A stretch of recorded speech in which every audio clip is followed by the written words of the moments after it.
حضرت سیدنا ابو جہم بن حذیفہ رضی اللہ تعالیٰ عنہ فرماتے ہیں کہ غزوہ یرموک کے دن میں اپنا چچا زاد بھائی کو تلاش کر رہا تھا اور میرے پاس ایک برتن میں پانی تھا۔ میرا یہ ارادہ تھا کہ میں زخمیوں کو پانی پلاؤں گا۔ اتنی ہی دیر میں مجھے میرے چچا زاد بھائی نظر آئے۔ میں ان کی طرف لپکا دیکھا تو وہ زخموں سے چور چور اور خون میں لت پت تھے۔ میں نے ان کے چہرے سے خون صاف کیا اور پوچھا، کیا تم پانی پیو گے؟ انہوں نے گردن کے اشارے سے ہاں کی تو میں نے پانی کا پیالہ ان کی طرف بڑھا دیا۔ ابھی انہوں نے برتن منہ کے قریب ہی کیا تھا کہ اچانک کسی زخمی کے کراہنے کی آواز آئی تو فوراً پیالہ میری طرف بڑھایا اور کہا کہ جاؤ پہلے اس زخمی کو پانی پلاؤ۔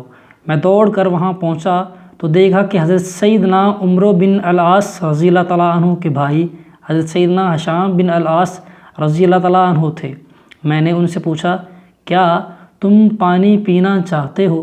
انہوں نے اسبات میں سر ہلایا تو میں نے ان کو پانی دیا۔ اتنے میں ایک اور زخمی کی آواز آئی تو انہوں نے فرمایا کہ جاؤ پہلے میرے اس زخمی بھائی کو پانی پلاؤ۔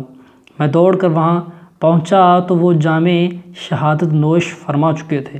میں واپس حضرت سیدنا ہشام بن العاص رضی اللہ تعالیٰ عنہ کے پاس آیا تو وہ بھی اپنے خالق حقیقی کی بارگاہ میں جا چکے تھے۔ پھر میں اپنے چچا زاد بھائی کے پاس آیا تو وہ بھی واصل باحق ہو چکے تھے۔ امام واقدی اور حضرت سیدنا ابن عرابی رحمہ اللہ فرماتے ہیں کہ حضرت سیدنا اکرمہ بن ابو جہل رضی اللہ تعالیٰ عنہ کو جب پانی دیا گیا تو انہوں نے دیکھا کہ حضرت سیدنا سہل بن عمر رضی اللہ تعالیٰ عنہ بھی شدید پیاس میں مبتلا ہیں اور ان کی طرف دیکھ رہے ہیں، تو آپ رضی اللہ تعالیٰ عنہ نے پانی نہ پیا اور فرمایا کہ جاؤ پہلے میرے بھائی کو پانی پلاؤ۔ جب ان کو پانی دیا گیا تو انہوں نے دیکھا کہ حضرت سیدنا حارث بن ہشام رضی اللہ تعالیٰ عنہ بھی شدید زخمی حالت میں ہیں اور شدت پیاس کی وجہ سے ان کی طرف دیکھ رہے ہیں، تو آپ رضی اللہ تعالیٰ عنہ نے فرمایا کہ جاؤ پہلے میرے بھائی کو پانی پلاؤ۔ جب ان کے پاس پہنچے تو وہ بھی دم توڑ چکے تھے۔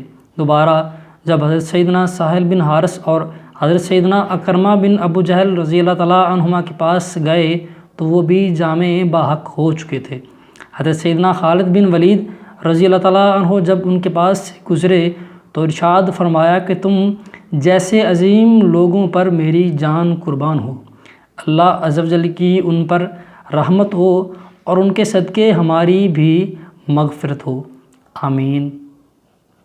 ایسی بہت ساری خوبصورت حکایات سننے کے لیے ہمارے چینل کو سبسکرائب کر دیں، اور نیکی کی بات پھیلانا صدقہ جاریہ ہے۔